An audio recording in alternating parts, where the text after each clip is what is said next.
بسم الله الرحمن الرحيم. سبح اسم ربك الأعلى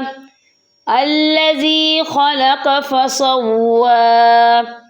والذي قدر فهدى والذي أخرج المرعى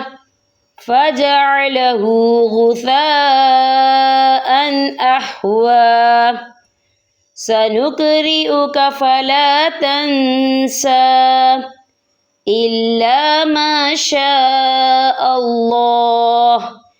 إنه يعلم الجهر وما يخفى ونيسرك لليسرى فذكر إن نفعت الذكرى سيذكر من يخشى ويتجنبها الأشقى الذي يصلى النار الكبرى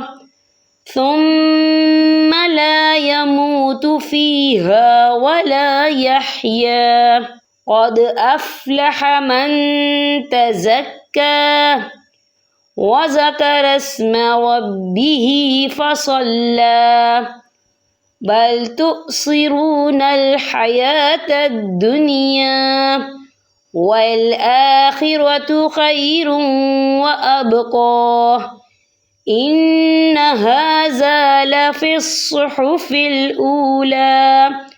صحف إبراهيم وموسى.